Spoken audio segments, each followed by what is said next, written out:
R. Kelly is a predator, and as a result of our prosecution, he'll serve a long jail sentence. R. Kelly was sentenced to 30 years in one federal case and 20 years in another. Yet, new filings claim he may not survive long enough to serve them. His lawyers say prison conditions put his life in danger. These are people who seek to kill Mr. Kelly rather than allow the corrupt criminal conduct. But a newly surfaced release date has people asking if his time could end far sooner than expected. Let's get into the details. The king behind the walls says he's about to die. Imagine being one of the biggest names in music history. Your songs played at every wedding, your face plastered on every magazine cover. And now you're sitting in a federal prison telling the whole world somebody trying to take you out for good. That's where Robert Sylvester Kelly is right now, better known as R. Kelly. The same dude who gave us I Believe I Can Fly. The same dude who wrote hits for Aaliyah back in the day. He's behind bars and his lawyers just dropped a bombshell on the courts. They saying the man's life is in danger, not from other inmates, not from gang beef. They saying the prison itself wants him gone. Listen to this. And lawyers for R. Kelly want him released, saying his life is in danger behind bars. You hear that? That's not some random conspiracy theory from a YouTube comment section. That's coming from his actual legal team, and they ain't playing around. They filed an emergency motion this afternoon, claiming officials with the Bureau of Prisons are trying to have him killed. The Bureau of Prisons. The Bureau of Prisons. That's the same department that's supposed to be keeping him safe. And his team is straight up accusing them of running a hit on the fallen R&B king. Now, before you roll your eyes and say, yeah, right, let me put you on what actually went down. Because some of this is wild. Like movie script wild. Kelly's lawyer named 2 people who claimed they were solicited by the Board of Prisons to kill him. His lawyer, Bo Brinley, filed paperwork in Chicago federal court back in June 2025. And the allegations inside that motion straight out of a crime drama. These are people who seek to kill Mr. Kelly rather than allow the corrupt criminal conduct. According to the emergency motion, prison officials allegedly recruited a dude named Michael Glenn Stein to handle the job. Now, Stein ain't just any inmate. The man is described as a leader in the Aryan Brotherhood. The same Aryan Brotherhood that's been making headlines for decades. A white supremacist prison gang that don't play around. And the kicker, Stein was reportedly terminally ill, dying anyway. So, according to Kelly's team, somebody at the prison offered him early release in exchange for ending Kelly's life. Both men were locked up at a facility in Tucson, Arizona at the time. That ain't even the wildest part. Kelly's team also claims a Bureau of Prisons official actually called Kelly directly, warned him to stay away from the mess hall. Why? Because allegedly the food was getting laced, poisoned. They was trying to take him out with what he ate. You can't make this up, but here's where it goes from crazy to terrifying. After Kelly's lawyers filed that motion, the man got thrown in solitary confinement, and not because he did something wrong. According to his team, it was against his will. Locked down 23 hours a day, spiders in the cell, dark conditions, no real human contact. The man started refusing meals. He was scared they was going to poison him. Then on June 12th and 13th of 2025, while Kelly was sitting in solitary, his lawyers say prison staff gave him an overdose quantity of his anxiety and sleep medication. The man collapsed, got rushed to the hospital. Doctors found blood clots in his lungs. Real serious stuff. What happened next? Armed officers reportedly pulled him out the hospital and threw him right back in that same solitary cell. His lawyers called it part of an ongoing assassination plot. Now, I know what you're thinking. This sounds like something Kelly's people would make up to get sympathy, to get him released. And honestly, the courts thought the same thing. A judge denied his emergency release request back in June 2025. The court said there wasn't enough proof, no independent verification, no outside investigators backing up the murder plot story, just offense allegations on paper. So, Kelly stayed locked up, still doing his time, still serving that sentence the courts handed him. R. Kelly is currently serving a 30-year sentence for child sex crimes. And his team kept fighting. They mentioned trying to get him a presidential pardon, too. His lawyer says they're seeking a presidential pardon. But that ain't where the story ends, because something else went down in February 2026. Something that brought the whole R. Kelly is in danger narrative right back to the front page. This time the man got shipped to FCI Butner Medium 1. That's a federal prison in North Carolina. Different facilities, same problems. And what happened there might be even crazier than the first time around. Word on the inside is Kelly was part of a mentor program at the prison. The kind of program where inmates help guide other inmates through their bid. Standard stuff in the federal system. And the warden or some high-ranking official was overseeing the whole thing. Before this official retired, he gave Kelly something he probably shouldn't have, his personal cell phone number. The reason was supposedly innocent enough. The official wanted to keep helping with the mentor program even after he stepped down. Stay connected. Keep the work going. Then everything went sideways. Kelly's cellmate got caught with a contraband phone. Now in federal prison, having a phone is a major no, big violation. So when guards searched the cell, they was tearing the place apart looking for evidence. And during that search, they found a notebook belonging to Kelly. Inside that notebook, the retired official's personal number written down clear as day. That's all it took. Kelly got snatched up immediately and thrown in the SHU, the Special Housing Unit. That's the official name. But everybody on the inside calls it the hole. It's solitary confinement. The same kind of isolation Kelly's lawyers said almost killed him the year before. And now he was right back in there for 2 whole weeks. The man was locked down. No general population, no regular privileges, just him, 4 walls, and an internal investigation looking at why he had a former prison official's number written down in his book. The Bureau of Prisons stayed quiet through the whole thing. They declined to comment publicly, citing privacy and security reasons. That's standard operating procedure for them, but it left the public hanging on every word from Kelly's defense team. His lawyer, Beau Brindley, came out swinging, said Kelly was being held for what they call an investigation, but there was no real reason for it. Said the only connection between Kelly and that official was the mentor program. The number was given to him. He didn't sneak it in. By mid-March 2026, prison officials let him out, sent him back to general population. The investigation found no wrongdoing, no charges, no discipline, nothing. Brindley said his client was held without legitimate cause. Said the facility was forced to release him. The story broke through TMZ on February 16, 2026. Then it spread to other outlets. People magazine picked it up. Complex covered it. Black Enterprise ran with it, too. Everybody was talking about R. Kelly being in the hole again. So, here's where we at. The man's lawyer's been screaming that prison's trying to kill him for over a year now. He's been thrown in solitary multiple times. Got hospitalized once.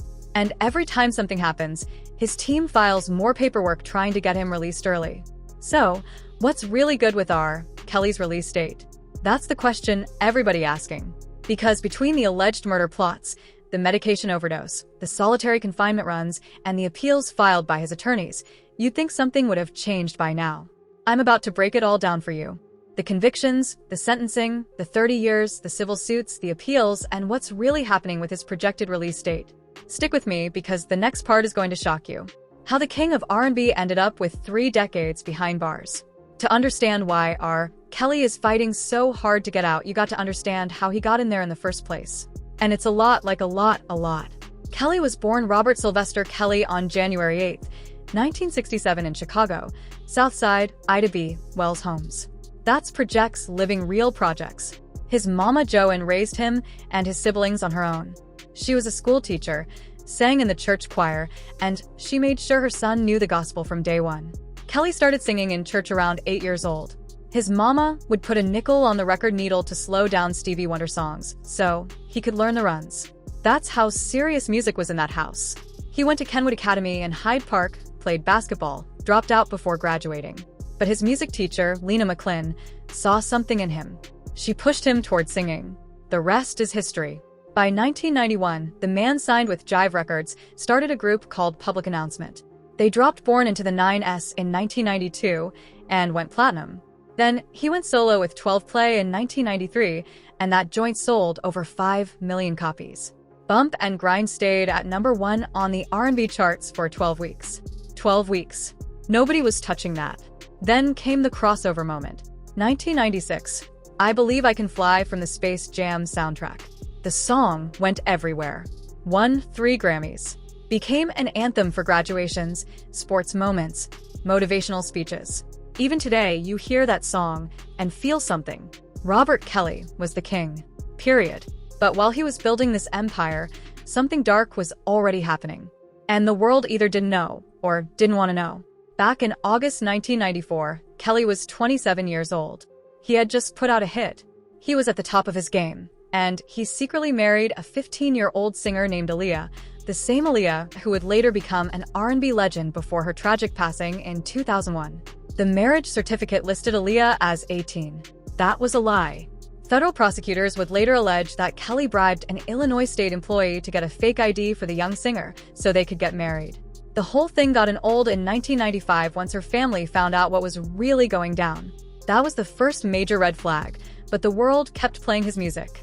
Then in 1996, Tiffany Hawkins sued him. Said their relationship started when she was 15 and he was 24. They settled for $250,000. More lawsuits followed, more settlements, quiet payouts. Nobody really wanted to talk about it. Then came 2002. Chicago Sun-Times reporter Jim Derogatis received a tape. The tape allegedly showed Kelly in an inappropriate situation with a girl believed to be 14 years old. The state of Illinois indicted him on 21 counts of child pornography. The trial got delayed for 6 years. By the time it finally went down in 2008, Kelly was acquitted. The girl in the tape never testified. Her family denied it was her. Jurors said they believed it was Kelly on the tape, but couldn't prove the age beyond reasonable doubt. So, Kelly walked again. His career kept going. He kept dropping music, touring, making money, but the rumors never went away. People in the industry knew, family members of victims knew, but nobody could touch him. Then everything changed in 2019. Lifetime aired a documentary series called Surviving R. Kelly, executive produced by Dream Hampton. 6 episodes that broke the internet. Survivors came forward one after another. Family members testified. Former associates spilled everything they knew. The series painted a picture of a man running what witnesses described as a cult-like environment. Women being told when they could eat, when they could use the bathroom, when they could leave the room. Phones taken away, outside contact cut off. It was bad. The documentary changed everything. Within months, RCA Records dropped him. The hashtag #MuteRK movement exploded. Streaming services started removing his music from playlists. And most importantly, federal investigators started watching. In fact, one of the prosecutors later said it was a Homeland Security investigator watching the documentary on TV that finally got the federal case opened. By 2021, Kelly was on trial in Brooklyn, federal court. The charges: racketeering and sex trafficking. The prosecutors used the RICO statute, which usually goes after mob bosses and organized crime, but they argued Kelly was running his own enterprise. His managers, bodyguards, drivers, and personal assistants were all part of an operation that spanned more than 25 years. The mission of that operation, according to prosecutors, uses fame to recruit young women and girls, isolate them, control them, and subject them to mistreatment. The trial was brutal. 45 witnesses for the prosecution, 5 for the defense. Multiple women testified about being approached at concerts, exchanging contact info with his team, then being flown out to meet him. Some were minors. They talked about strict rules. They talked about being made to call him daddy. One woman testified that she was choked unconscious. Another talked about being given a lifelong illness without being told he had it. The man allegedly knew he had this condition since the 1990s, but he kept being intimate with women without telling them. The jury heard it all. In September 2021, the verdict came in. Guilty on all 9 counts, 1 count of racketeering, 8 counts of Mann Act violations. The Mann Act is a federal law that makes it illegal to transport someone across state lines for unlawful purposes. Then came June 2022, the sentencing. 30 years. That's the sentence for singer R. Kelly. 55-year-old fallen star learned his fate after being convicted of racketeering and sex trafficking. R. Kelly was dressed in dark glasses and a khaki shirt. When asked by the judge if he wanted to make a statement, he declined. 30 years, 3 decades. The judge and Donnelly said the public needed protection from this kind of behavior. Prosecutors had asked for 25 years. Kelly's defense team asked for less than 14 years, citing his traumatic childhood. The judge wasn't moved. One of the prosecutors made it real clear. The prosecution team says he avoided punishment for decades, until today. R. Kelly is a predator, and as a result of our prosecution, he'll serve a long jail sentence. His attorney, Jennifer Bonjang, spoke after the sentencing, too. She had a lot to say. Obviously, he's devastated. 30 years in prison is like a life sentence for him. Survivors spoke, too. The emotion in that courtroom was heavy. One of them said, I never thought that I would be here to see him be held accountable. Years did he do this, and 30 years is what he got. But the New York case wasn't even the end of it. While that one was wrapping up, Kelly was already facing another federal trial. This one in Chicago, and this one was worse. The Chicago case focused on child pornography production and enticing minors for criminal activity. Prosecutors had video evidence, graphic video evidence, the kind that nobody wanted to watch, but the jury had to. In September 2022, the Chicago jury convicted him on 6 of 13 counts. 3 counts of child pornography production, 3 counts of enticing minors. He was acquitted on some other charges, including obstruction of justice. In February 2023, Kelly got sentenced to 20 years. But here's the thing. The judge ran 19 of those years concurrent with his New York sentence. So in real terms, he only added 1 year to his federal time. Total combined sentence, about 31 years with a projected release date of December 2045. Kelly would be 78 years old by then. That's the sentence. That's the reality. That's why his lawyer's been working overtime, trying to figure out any way to get him out early. And what they tried next, you ain't ready for it. The appeals, the plot twists, and his real release date. So, Kelly's team had a sentence that was basically a death sentence for an old man. They had a client screaming about danger behind bars and they had to do something, anything. So, they hit the appeals process hard. Jennifer Bonjon took the lead on most of the appellate work. She's been described as aggressive, relentless, the kind of lawyer who don't quit even when the case looks impossible. And she had reasons to fight. The defense team filed appeals on multiple grounds. They argued the RICO statute was being stretched. They said prosecutors used a law meant for mob bosses to go after one man's individual misconduct. They argued the racketeering enterprise didn't really exist. It was just one dude with a bunch of women making accusations. They also argued juror bias, statute of limitations issues, insufficient evidence, improper evidentiary rulings, the whole legal kitchen sink. In March 2024, oral arguments went down at the Second U.S. Circuit Court of Appeals in Manhattan. 3 judges. The defense made their case. So did the prosecution. Then on February 12, 2025, the panel dropped their ruling about 85 pages long. The decision: conviction upheld, sentence upheld, all 30 years. The court said Kelly had exploited his fame for over a quarter century to mistreat girls and young women. They rejected every single defense argument, said the RICO application was proper, said the evidence was overwhelming, said no juror bias issues, said no abuse of discretion by the trial judge. The court basically said, yeah, your client is exactly who the jury said he was. Bonjon wasn't done yet, though. She filed a petition with the U.S. Supreme Court, asked them to take the case, asked them to review the RICO application. The Supreme Court takes maybe 1 out of every 100 petitions they receive, and in June 2025, they declined to hear Kelly's case. No explanation needed. That's how the system works. That same month, Kelly's lawyers filed the emergency motion claiming his life was in danger, the one we talked about in Part 1, the denied motion, the hospital incident, all of it. And meanwhile, on the Chicago side of things, same story. The 7th U.S. Circuit Court of Appeals upheld the Chicago convictions on April 26, 2024.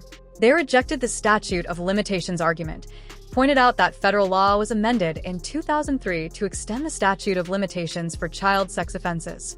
Kelly's conduct fell within those extended limits. End of discussion. The Supreme Court declined to hear that one, too. October 7, 2024. They didn't even ask the government to respond. That's how weak they thought the petition was. So, all the appeals are basically dead. Direct appeals exhausted on both convictions. The man is locked into that 31-year sentence with no easy way out. But that ain't even all of his problems. Because while the criminal cases were going on, civil suits been piling up, too. 6 women who appeared in Surviving Are Kelly got hit with terroristic threats allegedly from Kelly or his associates trying to scare them into not participating in the documentary. They sued. They won. The judgment came in around $10.3 million. That's about $5.1 million in compensatory damages plus another $4.5 million in punitive damages plus interest accruing every single day at about $2,450. How much has Kelly paid? Less than $500,000. 2 payments. That's it. He still owes more than $9.9 million to those women. So, the victims went to court again, filed turnover petitions, sued his record label, Universal Music Group, sued his publishing companies, sued his managers, sued royalty platforms. Anybody who might be holding Kelly's money or owing him money got pulled into the lawsuits. Courts have ordered turnover of his royalties. Universal had to hand over more than $500,000 in one instance. Sony had to give up royalties in another case. The collection effort's been ongoing for years. Other civil judgments exist, too. One victim got awarded $4 million from a 2019 lawsuit. that one alleged Kelly started a coercive relationship with her when she was 16. The Illinois case got overturned in early 2024 on procedural grounds. But the underlying issues remain. This is the financial reality of being R. Kelly right now, locked up, sentenced, owing millions, paying out royalties to victims, and still trying to figure out how to get out early. His ex-wife, Dree Kelly, broke down what life with him was actually like in an interview. She said, "People have no idea that there's two different men. That there's the person, Robert, there's the persona, R. Kelly." She talked about being abused emotionally, physically, and otherwise during their 13-year marriage. She talked about hiding bruises while performing on stage right next to him. She talked about the moment things really turned bad. When I was pregnant with my first child, he locked me in a bathroom and I slept in a bathtub. She described another incident where she said Kelly tied her up, hands and legs, restrained her on the side of the bed, and then... And he fell asleep with me on the side of the bed like an animal. Dree said she filed an order of protection in 2005, then withdrew 8 weeks later. Why? Fear. The man was at the top of his career. Powerful, connected, and she didn't think a piece of paper was going to keep her safe. She eventually got out, took her 3 children, filed for divorce in 2006. Now she advocates for survivors of domestic abuse. So we got criminal convictions, civil judgments, survivor testimony, appeals all denied, Supreme Court declining to even hear the cases, and on top of all that, allegations that prison officials are trying to kill him. The question everybody asking is, did Kelly's release date actually get updated? Here's the truth. As of right now, in April 2026, R. Kelly's projected release date is still December 2045. He'll be 78 years old when he walks out. That's if he makes it that long. His lawyer's been swinging at every angle they can find. They tried emergency motions. They tried Supreme Court appeals. They tried framing him as a victim of corrupt prison officials. They mentioned reaching out for a presidential pardon. None of it has moved the needle. That hasn't happened either. He was moved from Tucson to FCI, Butner Medium 1. Got placed in solitary again in February 2026 over the contraband notebook situation. Got released back to general population 2 weeks later. No real changes to his status. Some people online still pushing the conspiracy theories, saying he was set up, saying the documentary was a hit job, saying the survivors are lying for fame, saying the prosecution stretched the law, saying the system is railroading a successful black man. But here's the thing about courts. They don't deal in vibes. They deal in evidence. And every single appeals court that looked at this case multiple times came back with the same answer. The evidence was overwhelming. The convictions were sound. The sentences were appropriate. The Second Circuit said it. The Seventh Circuit said it. The Supreme Court agreed by refusing to even take the case. R. Kelly's release date didn't get updated. The man is still doing his 30-plus years. Still owes millions to victims. Still has appeals pending in limited forms. Still has his team filing motions. But the December 2045 date is the real one. Unless something dramatic changes. Robert Sylvester Kelly is going to spend the rest of his realistic life behind those federal walls. The empire he built crumbled. The women he allegedly harmed are finally being heard. And the songs that defined a generation now play with a heavy asterisk attached to them. That's the real story behind the headlines. That's what's actually happening. And no matter how many emergency motions get filed, that release date probably ain't moving anywhere. The king is locked up and he ain't getting out anytime soon. If you enjoyed watching this video, then go ahead and click on any of the cards on your screen for